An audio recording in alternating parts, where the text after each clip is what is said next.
संविधान में बार बार बदलाव। क्या इसकी आत्मा सुरक्षित है? क्या संसद के पास इतनी शक्ति है कि वह संविधान को पूरी तरह बदल दे? अगर ऐसा हुआ, तो क्या हमारे मौलिक अधिकार भी खत्म हो सकते हैं?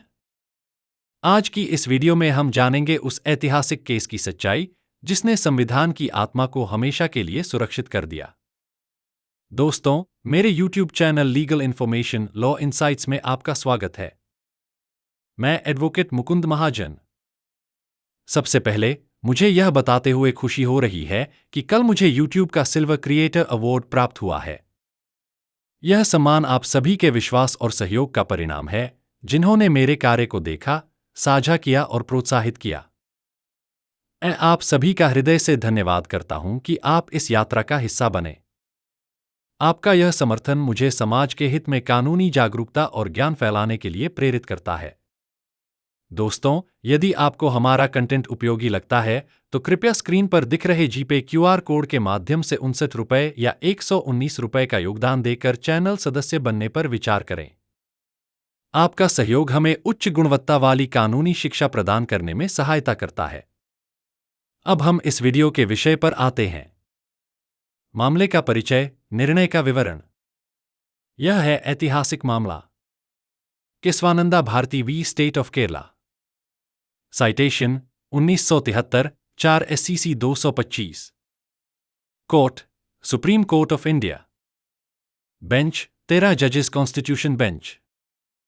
Date of judgment 24 April 1973। पक्षकार petitioner Kesavananda Bharati. Respondents state of Kerala union of India. कहानी की शुरुआत। यह कहानी एक मठ से शुरू हुई, लेकिन इसका प्रभाव पूरे देश के संवैधानिक ढांचे तक पहुंचा। केरल सरकार ने भूमि सुधार कानून बनाए, जिनका उद्देश्य सामाजिक न्याय लाना था। इन कानूनों के कारण मठ की संपत्ति प्रभावित हुई। यह मामला मुख्य रूप से 24वें, 25वें और 29वें संविधान संशोधनों की वैधता से भी संबंधित था। याचिकाकर्ता ने इसे अपने अधिकारों का उल्लंघन बताया। उस समय संपत्ति का अधिकार, राइट टू प्रॉपर्टी, एक मौलिक अधिकार, आर्टिकल 31 था, जिस पर इन कानूनों का प्रभाव पड़ा। धीरे धीरे यह मामला केवल संपत्ति तक सीमित नहीं रहा, बल्कि संविधान संशोधन की वैधता पर प्रश्न खड़ा हो गया। न्यायालय के समक्ष मुद्दे। कोर्ट के सामने मुख्य मुद्दे थे। क्या संसद को संविधान में संशोधन करने की असीमित शक्ति प्राप्त है? क्या संसद संविधान के किसी भी भाग को, यहां तक कि उसके मूल सिद्धांतों को भी बदल सकती है? और सबसे महत्वपूर्ण, क्या संविधान सर्वोच्च है या संसद? सरकार के तर्क, आर्ग्यूमेंट्स। सरकार ने कहा कि आर्टिकल 368 संसद को संविधान में संशोधन करने की व्यापक शक्ति देता है। यह शक्ति सीमित नहीं है। सरकार का यह भी कहना था कि संसद जनता की प्रतिनिधि संस्था है, इसलिए उसे संविधान में परिवर्तन करने का पूर्ण अधिकार होना चाहिए। याचिकाकर्ता के तर्क, आर्ग्यूमेंट्स। याचिकाकर्ता ने कहा कि संविधान केवल एक साधारण कानून नहीं है, बल्कि यह देश की मूल संरचना और पहचान का आधार है। यदि संसद को असीमित शक्ति दी गई, तो वह लोकतंत्र और नागरिक अधिकारों को समाप्त कर सकती है। इसलिए यह आवश्यक है कि संसद की शक्ति पर कुछ संवैधानिक सीमाएं निर्धारित की जाए। न्यायालय के विचार। न्यायालय ने यह माना कि संविधान को समय के अनुसार संशोधित करना आवश्यक है, लेकिन यह शक्ति पूरी तरह असीमित नहीं हो सकती। न्यायालय ने यह स्पष्ट किया कि संसद की संशोधन शक्ति संविधान के अधीन, सब्जेक्ट टू द कॉन्स्टिट्यूशन, है।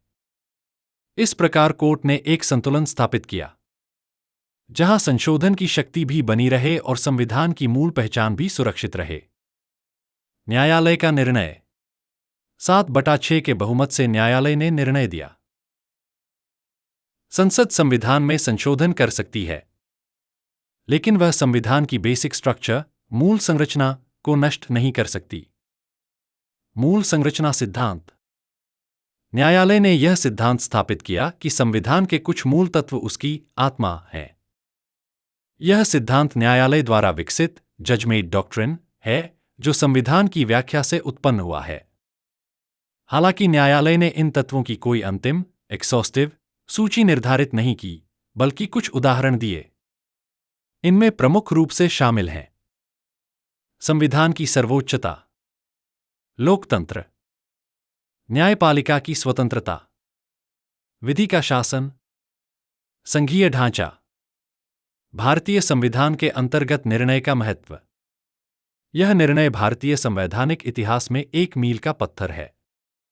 इसने संसद की शक्ति को संतुलित किया और यह सुनिश्चित किया कि संसद की शक्ति संविधान के अधीन है, न कि उससे ऊपर। इस निर्णय ने जुडिशियल रिव्यू की शक्ति को और अधिक सशक्त किया।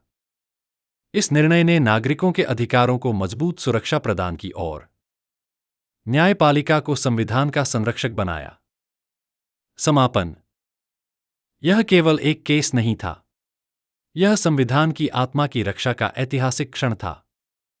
इसने यह स्पष्ट कर दिया कि कोई भी सत्ता, चाहे कितनी भी बड़ी क्यों न हो, संविधान की मूल संरचना से ऊपर नहीं हो सकती।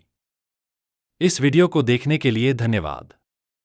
यदि आपको यह जानकारी उपयोगी लगी हो तो कृपया लाइक करें, सब्सक्राइब करें और अपने विचार कमेंट में साझा करें। अधिक कानूनी जानकारी के लिए बेल आइकन अवश्य दबाएं। मैं आपसे अगली वीडियो में जल्द ही मिलूंगा। जय हिंद, जय भारत।